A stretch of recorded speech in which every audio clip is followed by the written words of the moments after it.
A single breath cut through the morning rush. Ethan Blackwood. The name barely left her lips, yet froze a room full of strangers. In that instant, neither Emily nor the CEO she served knew that 3 whispered syllables would ignite a chain reaction reaching beyond the diner's neon sign. Asterisk. She spoke his name in the softest tone, and the clatter of plates froze mid-air. Every conversation in the Moonlight Diner halted, as if the rain outside had stopped too. In that charged second, Emily Carter's voice carried more weight than any shout. It trembled on her lips, just 2 syllables, but those syllables were his confession, his unspoken burden, and everyone felt it. She hardly noticed the hush settle around her. She only felt the sudden rush of her own pulse, the unsteady beat that matched the flicker of neon through the rain-slick windows.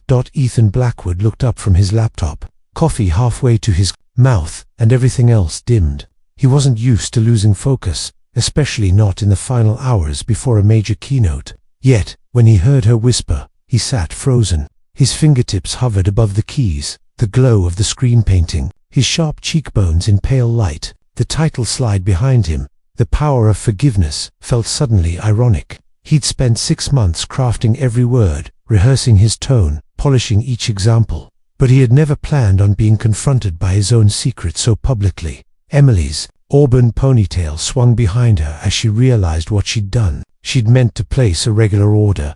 She'd meant to tell him the specials.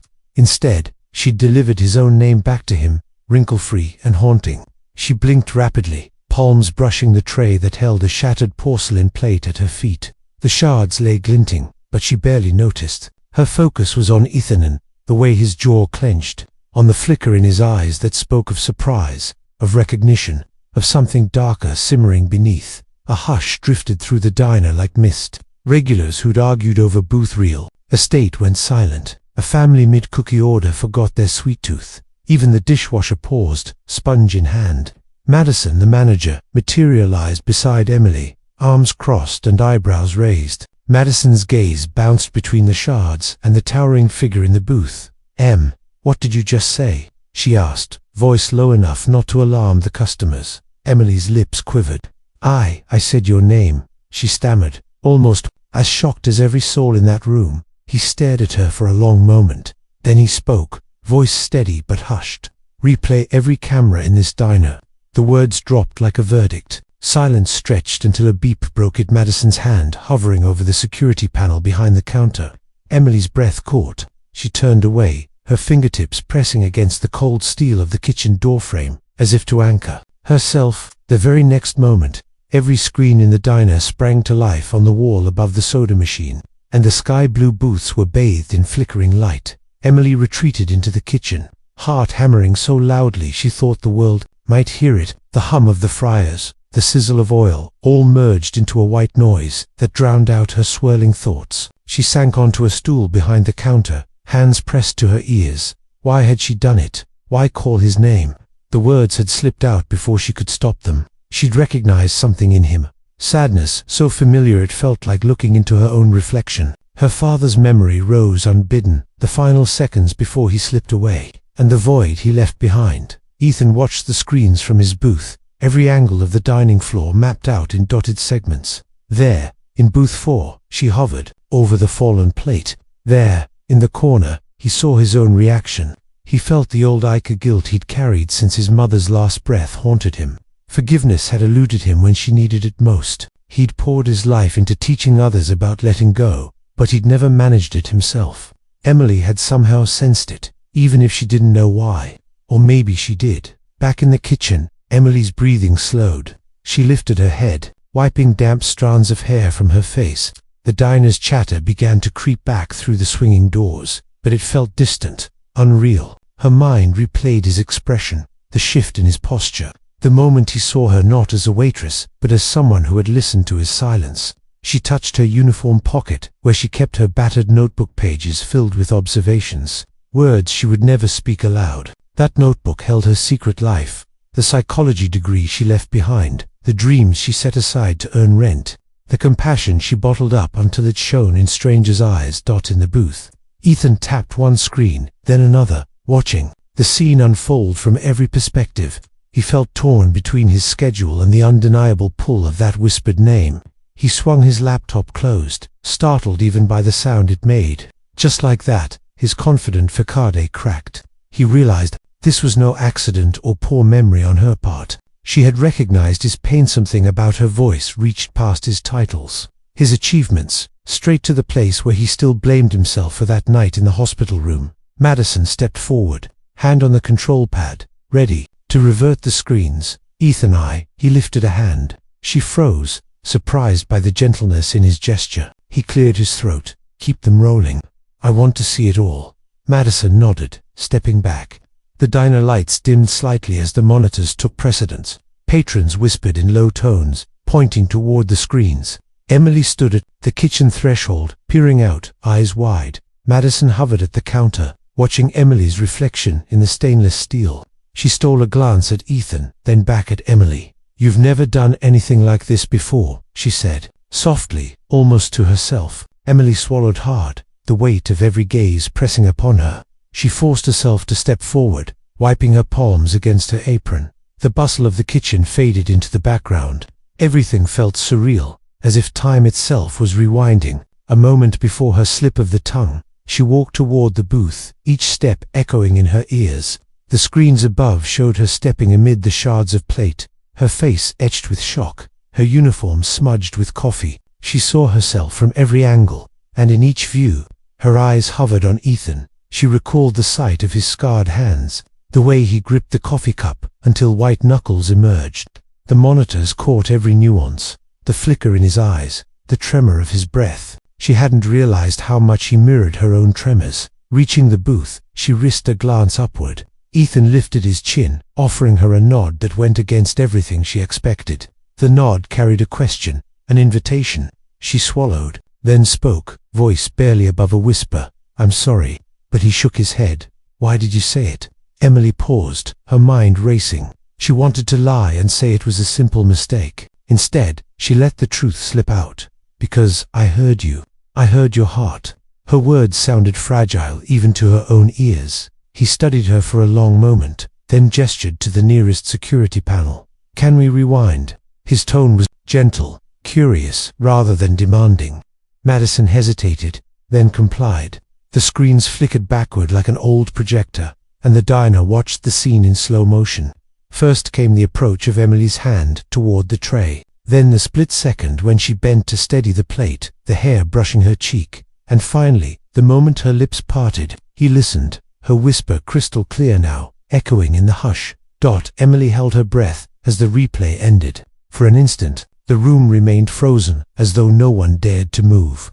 Then, the low murmur of awe rose. Patrons leaned forward, whispering to one another. Cameras perched on the walls had captured vulnerability, connection, and a strange promise of change. Emily felt warmth rise in her chest where cold fear had settled. She risked another glance at Ethan. His eyes were soft, unguarded. He closed the distance between them, placing both hands flat on the table. Tell me why, he said, voice low but insistent. Emily's heart fluttered like a trapped bird. She gathered her courage. Because you deserve to be heard, not just as a CEO, but as a person carrying a weight only a whisper can reveal. His gaze sharpened, surprise flickering. And you, he said, voice hushed, you must carry many stories yourself. Emily blinked, sensing that he'd seen right through her carefully constructed reserve. The humming of the diner resumed around them, but she felt as though they were alone in a quiet cathedral of rain and light. He leaned back, thoughtful. I've spent my life telling others they must let go, but I never let go of my own mistakes. Emily nodded, tears brimming. Sometimes the hardest forgiveness is for ourselves. He reached across the table, brushing fingertips against hers. The contact was electric, a shared spark born of mutual understanding. The diner lights danced on the table's formica surface, painting tiny rainbows between them. Neither spoke, no words were needed. A voice over the PA crackled. Final call for cleanup, please. Madison's voice broke the spell. She cleared her throat and gave Emily a small, encouraging smile. The other staff moved to reset tables, but the moment lingered. Emily withdrew her hand gently, adrenaline still coursing through her veins. She took a step back. Ethan watched her go, not with impatience, but with an unmistakable longing. When she reached the kitchen door, she paused and looked back. His eyes met hers. and he nodded once, almost imperceptibly, as if granting her permission to choose her own next step. Emily slipped inside the kitchen and closed the door softly behind her. She leaned against it and exhaled, tears slipping free. The hum of the fryers welcomed her return to the ordinary, but her world would never be the same. Somewhere out on those screens, the diner had witnessed a connection forged by a whisper, and in her hand, she still held the memory of his gaze. She knew the next morning he would speak, and cameras would replay that moment for the world. But, in that night, in the hush between heartbeat and breath, she realized something else had shifted. The steady, unspoken promise that neither of them had to carry their burdens alone. A pristine white envelope lay on the chipped red bricks behind the Moonlight Diner when Emily arrived before dawn. No stamp, no return address, just elegant, looping script that made her breath catch. Meet me at Riverbend Park, at sunrise. I need to show you something at them. Her heart pounded so loudly she could hear it in the hush of early morning. She pressed her palm against the cold brick wall for balance, the echo of yesterday's whisper still warm on her lips. She wanted to tear the envelope open, but a single question stopped her. Why would he trust her with this? The sun was a pale promise on the horizon by the time Emily found the narrow path leading to the river's edge. Mist curled off the water like ghosts of memories yet to settle. Ethan stood on a low stone bridge, coat collar turned up against the chill, his figure outlined by dawn's pink glow. He watched her approach, hands deep in his pockets, gaze unreadable. Her footsteps crunched on gravel, each one a countdown to the unknown. When she reached him, he handed her a slim folder. His fingers brushed her skull firmament. The contact sent a shiver through her. Inside the folder were photographs, snapshots of her, taken without her knowing, standing at a bus stop, reading in the flower shop's faded armchair, sketching in her battered notebook. Some images were days old, others dated back months. He'd been watching her as she'd watched him. "Forgive the intrusion," he said, voice softer than she remembered in the diner's glare, "but I needed you to understand why your whisper mattered." She flipped through the pictures, confusion and something like fear warring in her chest. "Why me?" she asked. He pointed to the last photo, a shot of his mother's hand, trembling, around a hospital bracelet, mirroring Emily's own faded wristband in an earlier frame. "Because you know what it's like to lose someone and carry their pain in silence," he replied. "You felt it when you heard me, even if you don't know my story. But I want to know yours." A tremor ran through her. She'd never shared her past with anyone, not even in her notebook. Yet here he was, offering a bridge across their unspoken loneliness. The river whispered below them, urging her to cross. She closed the folder, tucking it under her arm. "Tell me your story first," she whispered back. He drew in a shaky breath. The cityscape beyond the park seemed both distant and achingly close. "My mother, she was everything to me," he began, head bowed. "On the night she died, I promised her I'd be better, stronger, ... But I froze when it mattered most. I've been teaching forgiveness ever since to silence my own regret." His voice cracked. "And you heard the real me in that whisper." Her throat tightened. She reached out, brushing a loose strand of hair from his forehead. "I heard more than regret," she said, recalling the tremor in his voice when he ordered the replay. "I heard a man desperate for a second chance." He looked up, vulnerability washing over his features. The sunrise painted tears on his cheeks. They stood on the bridge as the day waked around them. Joggers appeared on the trail. Early fishermen cast lines into the misty water, and already the city's pulse quickened. Yet here, in this liminal space, time seemed to pause. Emily folded her arms around herself, gathering courage. "I've carried my own losses," she admitted. "My father died when I was 20. I left my degree behind to survive.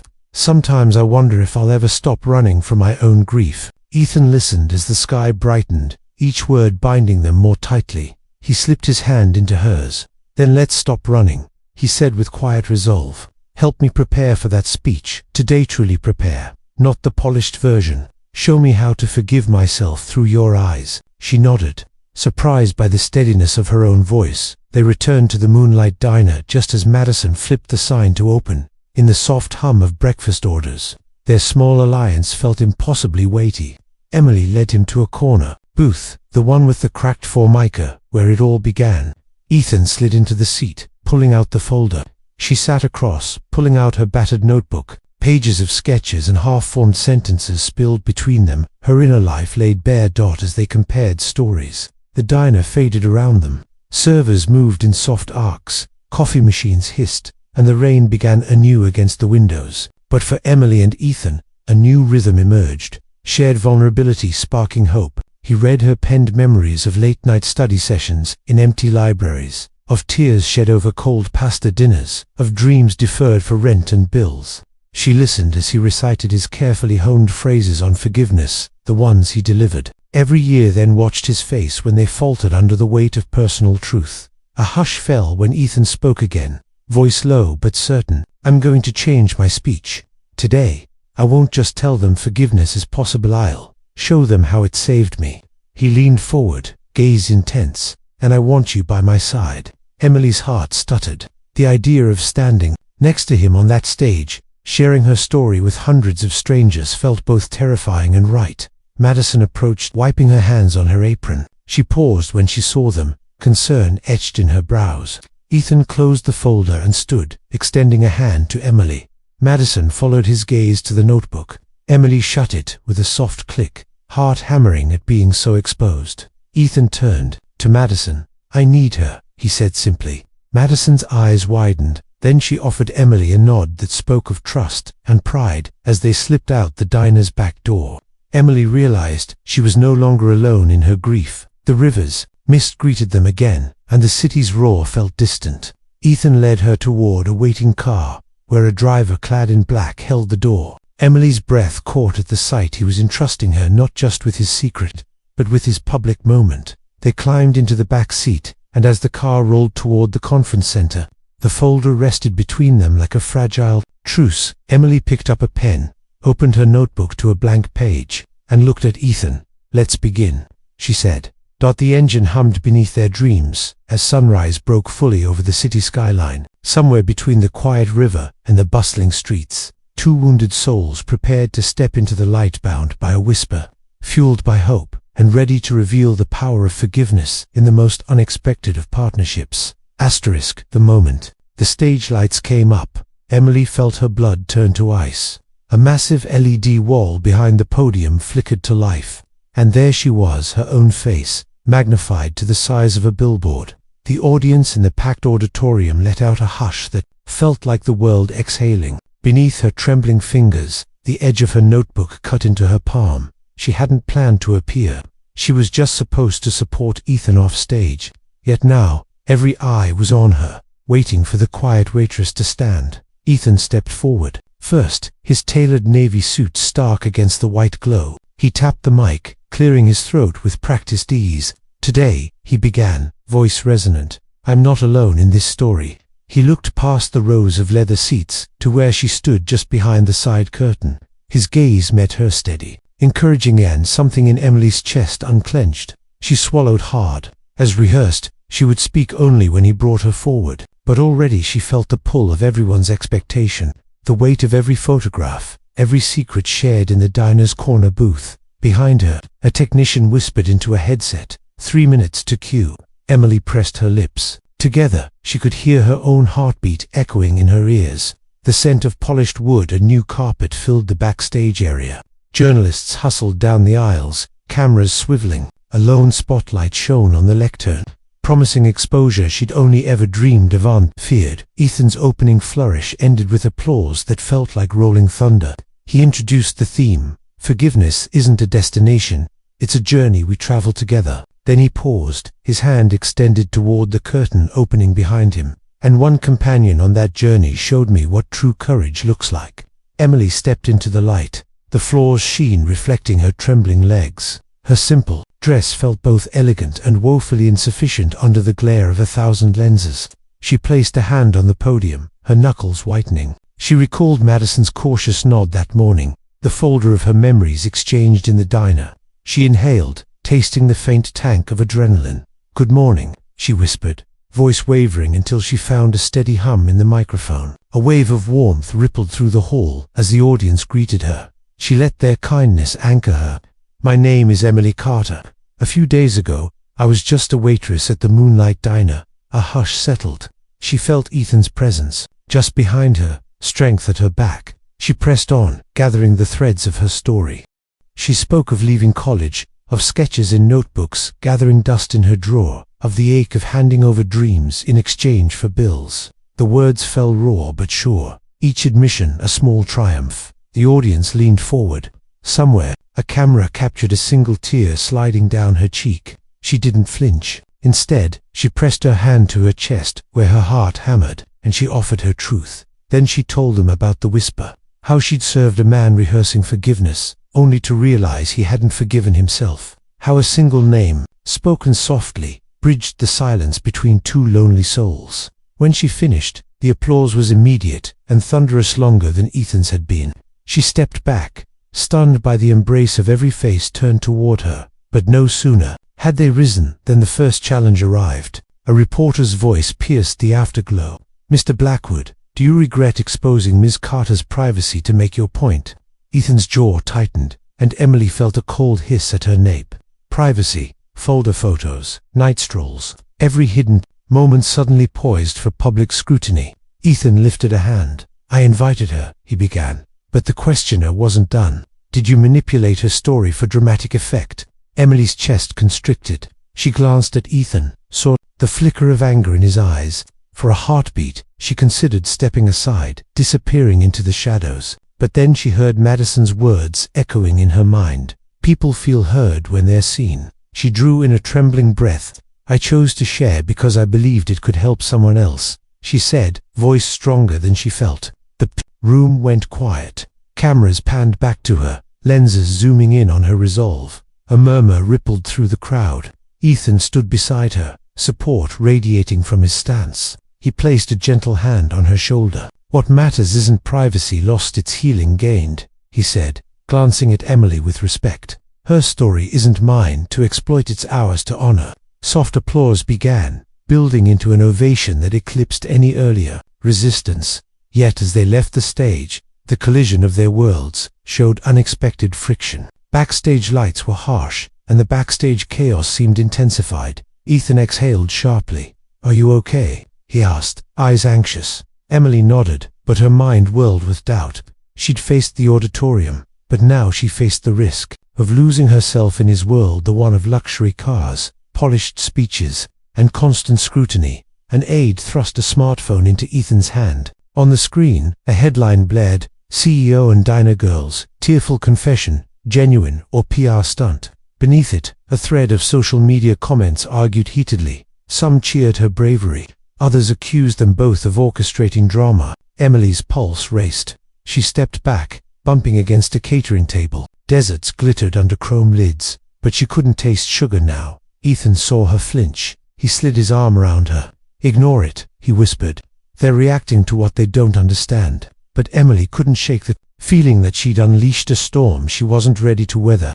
She pushed his arm away gently, startling him. "I need air," she murmured, and headed for the exit. Under the marquee, night wind tangled her hair. She took deep breaths, each one carrying relief. The city lights sparkled like distant promises, indifferent to her turmoil. She heard footsteps behind her and turned to find Ethan. His suit was wrinkled at the collar, his face drawn. "I'm sorry," he said. "I should have prepared you." She cut him off with a gentle shake of her head. "No," she whispered. "This is new territory for both of us." She looked at him, wondering if their fragile alliance could survive the glare of fame. "Tell me why you dragged me into this." His gaze softened. "Because your story is the pulse that gives my words life." He reached for her hand. "But I didn't consider how overwhelming it'd be." She pressed her lips together, holding his gaze. "I believe in what we did," she said slowly, "but I need to know you trust me beyond the applause." He nodded, stooping to wrap both hands around hers. "I do, every step of the way." She felt the tension seep out, replaced by a cautious hope. Still, she knew the hardest part lay ahead, forging unity between their worlds, resisting the pull of skepticism, and finding authenticity under the spotlight. Inside again, they paused before the hotel elevators. The doors slid open with a clinical ding, revealing mirrored walls that multiplied their reflections. Emily studied her dozen selves, each wearing a flicker of doubt or a spark of determination. She realized this journey was more than a speech. It was a crossroads, stay tethered to her old life, or step fully into a world that could swallow her. Hold. Ethan broke the silence. Come upstairs, he said, voice soft. Let's review tomorrow's segment. But first, let's plan how we face those headlines. He led her into an empty meeting room on the 15th floor. A long mahogany table dominated the space, and leather chairs waited like silent judges. He powered on a laptop, pulling up tweets and blog posts. Emily leaned forward, reading through lines of praise and scorn alike. What if we address it head on, she suggested, surprising herself. Acknowledge the doubts. Show them this is real for both of us. Ethan's eyes brightened. Yes, he said. Honesty as our defense. Together, they drafted a brief statement, why they'd chosen vulnerability, what they hoped people would gain, and how forgiveness wasn't just a lecture, it was lived. As they typed, a synergy grew stronger. Their separate truths wove together into a shared narrative. When they finished, the clock read 2 in the morning. Exhaustion weighed on Emily's limbs, but her heart felt light. She looked at Ethan, the polished executive who'd become something like a comrade in their quiet revolution of healing. Thank you, she whispered, for seeing me. He closed the laptop and reached across, brushing a thumb over her knuckles. I see you, he said simply. They rode the elevator down, side by side, emerging into the hushed lobby. A lone doorman smiled politely as they passed. Outside, the city's hum lulled them in its arms. Emily slid her hand into Ethan's pocket, finding his warmth. She realized that despite the frictions and the flashing lights, they were forging something deeper than spectacle, a partnership rooted in unvarnished truth. As they parted ways for the night, Emily headed back to her small rented room, heart full of both dread and resolve for the next day. Ethan returned to his suite, notebook in hand, ready to rewrite his speech one last time. Somewhere between their two worlds, a diner in Oregon and a conference hall downtown, two wounded souls reached toward an uncertain dawn, determined to prove that when vulnerability and leadership collide, the result can change lives forever. When the red floodlights bathed the stage in something like firelight, Emily felt the world narrow to the width of the microphone stand. Her pulse thundered so loud she wondered if the audience could hear it. Behind her, Ethan stood in silhouette, his posture unyielding, but she could sense the tension coiled in his shoulders. A hush fell like a weight across the auditorium, and in that breathless instant, both of them understood that everything they'd built until now hinged on what happened next. Ethan stepped forward first. His voice rang clear over the speakers. We promised you honesty today, not polished clichés, but truth. He paused, scanning the sea of faces, thousands of eyes, hundreds of cameras, miles of streaming connections. Emily swallowed the lump in her throat. This was the moment she'd feared on, secretly craved. He nodded toward her with a quiet invitation. She walked to stand beside him, every step echoing against the stage floor. The giant screen behind them flickered, ready to project her image in colossal scale. Emily lifted her chin. Beneath its weight, fear trembled, but she held it there, folded inside her like a fragile gift. She gave the audience a small smile. I used to believe my story didn't matter, she began, voice low but unwavering, that a waitress in Oregon had no business standing here. A ripple of recognition passed through the crowd. But I learned something important. Our stories intersect in ways we can't predict. No sooner had she said those words than the first glitch appeared. The large monitor behind them sputtered, then went dark. The hush shifted toward. Panic projectors clicked. Technicians scurried. Ethan's heart leaped into his throat. Without the visuals, their carefully crafted narrative risked unspooling. Emily felt the adrenaline spike. She glanced at him, his jaw clenched, his eyes hard with concentration. He raised a hand, signaling calm. We'll continue. He gestured for her to carry on. The lights stayed red, the house silent, and Emily found her footing again.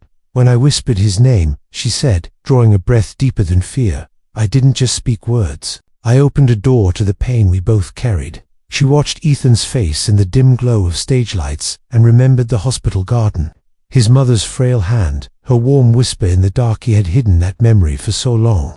Now, he was letting it breathe.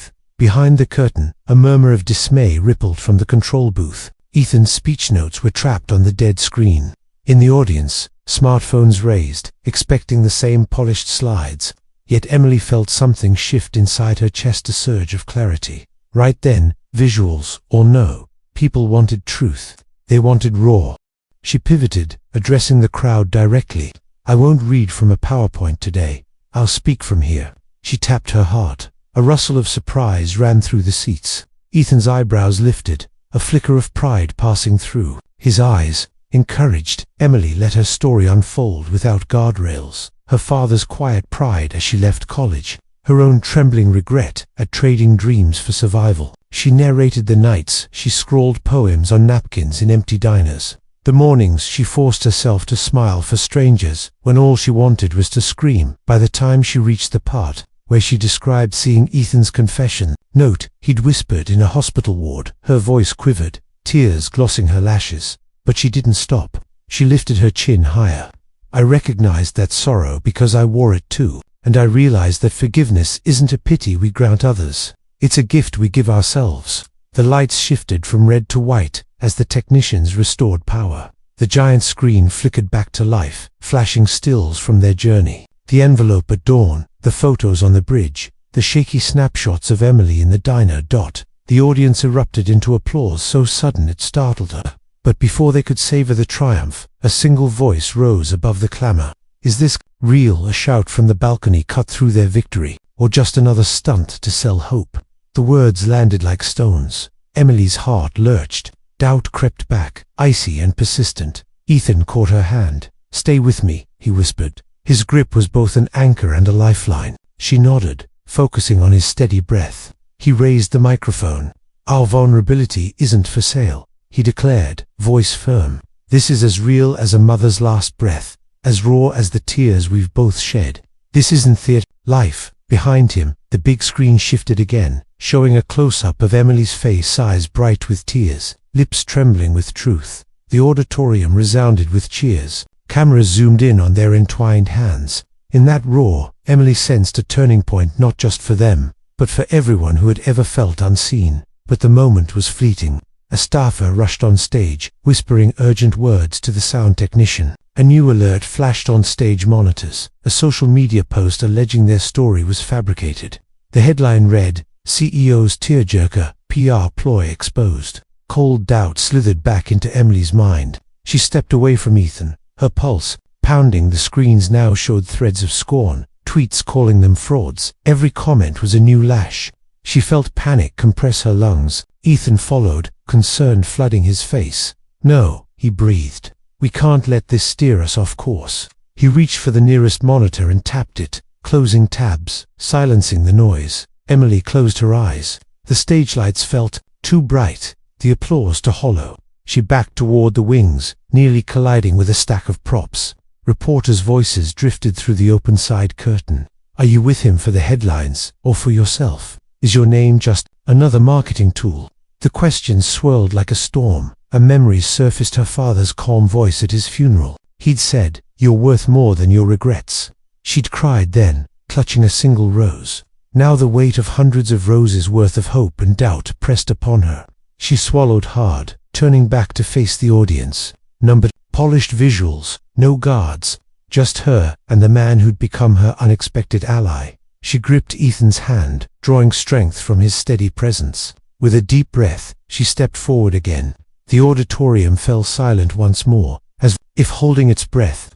I'm not here to sell a story, she said, voice low but clear. I'm here because I know what it means to carry shame, to bury your voice until you think it doesn't matter. She lifted her gaze to the second balcony. And I want you, wherever you are, to know you can speak your truth. A hush, then the first ripple of applause. It spread like wildfire, building until it filled every corner of the hall. Ethan moved beside her, voice gentle. Cameras and headlines will come and go, he said. But this moment, this raw, unvarnished truth is what will endure. He turned, wrapping an arm around her shoulders. Thank you for trusting me with your story, Emily. She leaned into him, tears slipping free again, but this time without fear. The audience rose, giving them a standing ovation that shook the rafters when they left the stage. The floodlights dimmed behind them, and the roar of applause followed them into the wings. Emily sank onto a bench, trembling with adrenaline and relief. Ethan sat beside her, his suit damp with perspiration, eyes bright with unshed tears. He pulled a water bottle from a table and handed it to her. She took a sip. The cool liquid balm on her frayed nerves. For a long moment, they sat in silence, hearts finally slowing from the breakneck pace of emotion.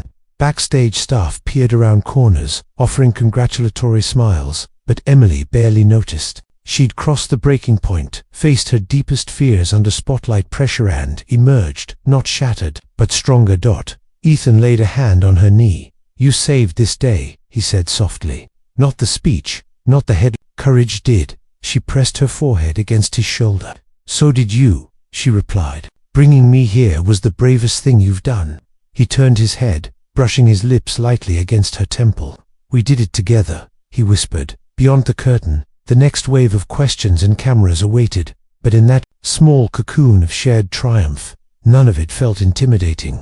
They had reached the emotional climax of their journey, a breaking point that threatened to undo them, only to raise them higher. And as they rose together from that bench, hands clasped, they knew the rest of their story would unfold, not as a spectacle, but as a testament to the power of two voices unafraid to be heard.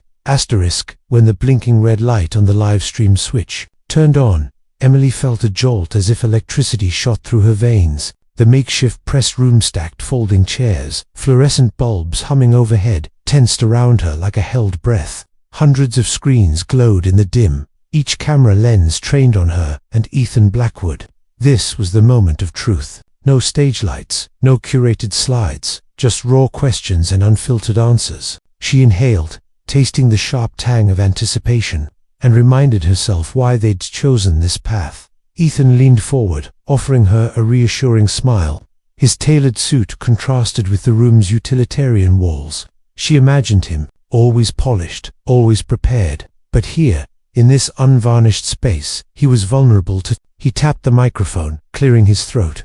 "Thank you all for joining us," he began. His voice held a warmth that carried through the static of the live feed. Emily recognized that tone. It was the same gentle cadence he'd used when he first invited her to share her story. Now it felt intentional, an invitation extended to every person watching. A hand shot up near the back. A young reporter rose, clicking her pen. "Mr. Blackwood, Miss Carter, some viewers say you staged your emotional reunion as a publicity stunt. How do you respond?" The room shifted. Flashbulbs popped. Ethan set his jaw but didn't rush. "We expected skepticism," he admitted, "but our only intention was to show that forgiveness can begin in the most ordinary places." He looked at Emily. "Go ahead." Emily's throat felt dry, but she nodded. She'd rehearsed this answer 1,000 times, yet the words had to come from her heart. She straightened, folded her hands in her lap, and spoke softly. "I know what it's like to feel invisible, to work behind a counter and wonder if your dreams matter. When I whispered Ethan's name, it wasn't for a soundbite, it was because I saw a desperate need for connection." She paused, hearing her own heartbeat in the hush. If our moment inspired even one person to reach out for forgiveness or to offer it, then it was worth every doubt. Another voice piped up, skeptical. "But how can you prove it? Aren't you both benefiting, he with his keynote, you with your newfound platform?" The question stung. Emily felt a tightness in her chest, fear of being exposed as opportunistic. She glanced at Ethan, whose gaze met hers unwaveringly. He raised a hand and spoke first. "I'll let my next keynote speak for itself," he said. But as for Emily, she never asked for any spotlight. "She's a storyteller, not a performer." He turned to her. "Emily, would you share what happened after you left the stage?" She drew in a breath and dove in. "I went home that night and nearly collapsed under the weight of comments, calling me a fraud. But then I woke up to emails from strangers, people confessing their own regrets, asking for advice on how to forgive themselves." She felt a warmth rise as she recalled those messages, like small lanterns in dark rooms. They said, "If you can be brave enough to speak your truth, maybe we can too." That's when I realized this wasn't about publicity. It was about opening the door for others. Murmurs rippled through the room. A camera zoomed in on an older man in a business suit, nodding thoughtfully. Emily pressed on. "That's why we're here today. Not to defend ourselves further, but to announce a new initiative, the Whisper of Hope Foundation." Her heart raced as the words left her lips. "We'll fund community workshops in small towns, places where voices often go unheard. We'll connect mental health professionals with businesses to create safe spaces for honest conversations. Because every person, no matter their title or uniform, deserves to be seen and heard. The announcement landed like a ripple turning into a wave. Flashbulbs stuttered in rapid succession. Reporters whispered excitedly, clicking notes. Ethan reached across and brushed his thumb against the page of Emily's notebook, where she jotted ideas earlier that morning. The synergy between them shifted from story partners to co-creators of change. A final question arose. "Miss Carter, what's next for you?" Emily inhaled. This time she spoke without fear. "I'm going back to college," she revealed, the surprise evident in her own voice. "I'll finish my psychology degree and use what I learned to train these workshops. I'll still work at the Moonlight Diner part-time because it keeps me grounded, but I want to be a bridge between people's hurt and their healing." She looked out at the dozen or so microphones arrayed before her. "I want every waitress, every janitor, every person who feels their story doesn't matter to know it does." Silence reigned for a heartbeat, then applause erupted. Not the orchestrated crowd of an auditorium, but genuine claps echoing off bare walls. Cameras panned the faces of journalists, some smiling, some wiping tears. The skepticism that had darkened the room dissolved under the clarity of their purpose. After the press conference, Emily and Ethan exited into a crisp spring morning. The sun filtered through the glass doors, gilding their shoulders. A cluster of attendees trailed behind, still filming, still asking questions. Yet the noise felt distant, like echoes from another world. Emily inhaled deeply, filling her lungs with possibility. Ethan hailed a cab for them. Inside, the engine idled softly. Emily stared out at the city street taxis honking, delivery bikes weaving. It felt alive in a way she hadn't noticed before. She turned to Ethan. "Did that really just happen?" she whispered, wonder and disbelief mingling in her tone. He smiled, worn but honest. "Yes," he said, "and we're just getting started." His words settled around her like a blanket warm, reassuring. She closed her eyes, letting the momentum carry her forward. Later that afternoon, they returned to the Moonlight Diner. The familiar bell echoed as they entered, an anchor to the life Emily once knew. Patrons glanced up with curiosity and respect. Madison approached, arms crossed but eyes shining.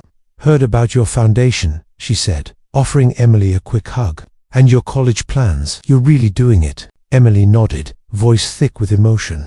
"I couldn't have done any of this without you." She glanced at Ethan, who was studying the menu as though he'd never seen it. He winked. "I'll have the usual," he told Madison, "plus a stack of pancakes for my co-founder here." In the kitchen, Emily placed her battered notebook beside the cash register, on unspoken promise that she'd return. She flourished a genuine smile and stepped into her apron. The rush of service returned, orders clattering, coffee steaming. But nothing felt ordinary anymore. Every cup she poured, every question she answered, carried the weight of new purpose. That evening, after the diner closed, Emily climbed the stairs to her small room above the flower shop. She sat at her desk, opened her notebook, and wrote at the top of a fresh page, "Whisper of Hope Foundation, Next Steps." Beneath it, she sketched diagrams of workshop layouts, lists of mental health contacts, and a budget outline. Her pen floated across the paper, driven by conviction. Downstairs, Ethan sent a message from his hotel room. "Draft meeting agenda for Monday with board. Thanks for today." He paused before hitting send, thinking of how far they'd come from a hushed whisper to a foundation launch. He reflected on Emily's strength, her quiet resolve that had ignited change. He knew the true test lay ahead, sustaining momentum, weathering criticism, and translating words into action. But he also knew that with Emily as his partner, anything was possible. As midnight approached, Emily closed her notebook and looked out her window at the moonlit street. The sign of the Moonlight Diner glowed softly below. She thought of her father's voice, reminding her she was worth more than regret. Now she held the keys to transform personal pain into collective healing. And in that moment, between the hush of her small room and the pulse of the world beyond, she felt ready for whatever came next. A single email ping shattered the calm of her. Saturday morning, urgent major donor withdrawing support. Emily stared at her laptop, heart sinking as if someone had yanked the air from her lungs. Weeks of planning for the Whisper of Hope Foundation's inaugural workshop teetered on the brink. In the soft light of her room above the flower shop, the walls seemed to close in, the list of unpaid bills on her desk suddenly more menacing than ever. Forgiveness had taught her to face pain, but this was the fear of failure, of letting down every person who dared to believe. Ethan's text arrived seconds later. On my way. We'll fix this. His words carried the same steady resolve she'd come to trust, yet this time they trembled with urgency. She grabbed her coat and notebook, pages of workshop outlines, community contacts, budgets scribbled in looping ink, and raced out into the spring breeze. The diner bell chimed behind her as she crossed the street, the Moonlight Diner's neon sign still flickering hope into the grey sky. He waited by a sleek black SUV, face pinched with concern. He tossed the laptop bag onto the passenger seat and opened her door. "Tell me everything," he said, voice low. Emily slid in and exhaled. "They say the board's worried about ROI. Without that $50,000 pledge, we can't host the venue or pay the counselors." She swallowed, eyes stinging. "It's next week." Ethan nodded, fists clenched on the steering wheel. "Then we need plan B, and fast." They spent the morning in a cramped conference room at his office. Maps and spreadsheets sprawled across the table. Ethan called in favors. A tech CEO friend offered the auditorium at half cost. A former colleague in marketing promised pro bono ads. A local therapist volunteered her space for free sessions. Emily scavenged her own network. The flower shop upstairs would provide refreshments. Madison would rally the diner staff to cater. By noon, they'd cobbled together enough support to salvage the event, though barely as they wrapped up. Ethan studied her with an intensity that made her pulse flutter. "You never cease to amaze me," he said quietly. "You turned near collapse into collaboration in hours." Emily's cheeks warmed. "I just can't bear the thought of letting people down." He reached across the table, brushing his thumb over her knuckles. "You won't. We're in this together." The next morning, the faint hum of early traffic reached them before sunrise as they loaded folding chairs and tables into Ethan's SUV. Emily jammed the vents with her note-filled notebook, its cover cracked from overuse. She looked at the stack of cardboard boxes, printed programs, name badges, coffee urns, still warm from the diner's kitchen. Each box felt like a promise tightening in her chest. They arrived at the rented auditorium just as a sliver of dawn lit the sky. Volunteers trickled in, local high school students, community leaders, a few curious diners from the Moonlight. Emily watched Madison boss the setup with surprising flair.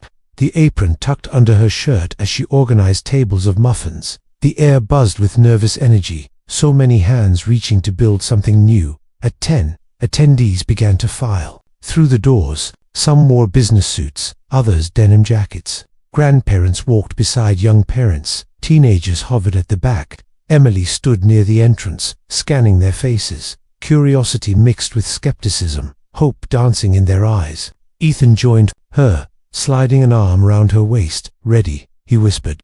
She nodded, fingers brushing his. "Let's do this." They opened with a brief welcome. Ethan's voice, deliberate, confident hand. Then Emily took the stage. The large projector displayed the foundation's logo, a simple line drawing of two hands cupped together, a tiny sprout rising between them. She described the journey from a whispered name in a diner to a movement aiming to foster forgiveness everywhere. Her voice wavered only once, when she recounted the donor's withdrawal, but she let the vulnerability stand. She saw nods in the audience, a few wiped tears. She realized those were the moments that cemented trust, more than any polished speech ever could. Workshops commenced, breakout sessions on active listening, role-playing exercises about apology and self-forgiveness, small group circles where participants shared stories they'd never voiced aloud. Emily floated between rooms, offering water, tearing sticky notes from pads when someone needed a place to write their regrets. In one circle, a teenager confessed to hiding her mother's illness. In another, a widower spoke of guilt over words never said. This time, Emily listened with the same quiet attention that had drawn Ethan to her, leaning in, nodding, letting silence carry what words could not. By midday, the buzz of shared stories echoed through the hallways. Ethan joined a panel on leadership and emotional intelligence, weaving Emily's diner whisper into lessons on corporate culture. He spoke about vulnerability as strength, illustrating how a simple act of listening could transform boardrooms. Just as it had healed two wounded souls, Emily watched him from the side, pride blooming in her chest. They'd built this together, two voices merging into a chorus of hope. The final session brought everyone back into the main hall for an open mic. One by one, participants stood to speak their truths. A young woman apologized to her estranged sister. A teacher confessed exhaustion. A retiree admitted fear of regret. When the mic reached Emily, she hesitated. This was their project, not her platform. But Ethan caught her eye, nodding encouragement. She stepped forward, heart pounding, and spoke. We started with a whisper, but I've learned that when many whispers join, they become a roar. She gestured to the crowd. Thank you for whispering your truths today. The applause that followed was tender and fierce all at once. As the event closed, volunteers dismantled chairs and packed boxes. The hush of mourning gave way to the bustle of departure. Attendees lingered to shake hands, exchange emails, offer pledges for future support. Emily walked through the emptying auditorium with Ethan at her side. Look at this, he said, sweeping his hand across the room. We did it. She leaned into him, the echo of footsteps and folded chairs like a lullaby after a storm. On the drive back to Oregon, silence wrapped around them, comfortable and deep. Emily studied the patchwork of farmland passing by. She thought of her father's voice, reminding her she was meant for more than survival. Now she carried proof, a foundation, a network of lives touched, a movement stirring. She turned to Ethan. I couldn't have imagined this. He parked by the diner and turned off. The engine, neither could I, he admitted. But here we are. Inside, the moonlight diner glowed under the evening sky. The bell chimed as they entered, and for a moment the world fell away, the two of them and the hum of conversation. Madison waved from the counter, and the staff lined up behind her, clapping softly. Patrons cheered. Some held up phones, capturing the reunion. Emily felt warmth wash over her, tears pricking at her eyes. She savored the scene. Community born from a whisper, now flourishing in laughter and applause. Ethan reached for her hand. Thank you, he whispered, for trusting the process, for believing in something bigger. She squeezed his fingers. Back. Thank you, she replied, for daring to listen. He brushed a strand of hair behind her ear. So, what's next? Emily smiled, feeling both excitement and calm. We grow, she said. We take this to more towns, more diners, more hearts. His grin was all the agreement she needed. Later, after closing time, they climbed the narrow stairs to her room. The night air carried the scent of blooming jasmine. Emily turned to him at the top step. Stay, she asked softly. He hesitated, the city lights painting his face with scattered stars. Then he nodded, stepping into her space as if it had always been his. She locked the door behind them and gave him a small tour, her dresser scattered with notebooks, her desk lamp casting a warm glow on half-finished sketches. He ran a hand over one page, where she'd drawn their cupped hands logo. This, he murmured, is the start of everything. They talked late into the night, planning new workshops, mapping outreach to rural schools, drafting emails to mental health advocates. Somewhere between strategy and laughter, they found moments of quiet connection, shared glances, fingers brushing over coffee cups, the unspoken promise of partnership that extended beyond work. When exhaustion finally claimed them, they fell asleep side by side, the soft hum of the city below, in the hush before dawn. Emily dreamt of a diner filled with voices, each whisper weaving into a tapestry of healing. She woke to Ethan's steady breathing, the notebook on her pillow filled with new ideas in his careful script. She traced his name there, smiling. Outside, the moonlight diner sign flickered promise into the sky, and in her heart, she carried the lesson she'd learned. When one whisper finds its echo, it becomes a chorus that can change the world.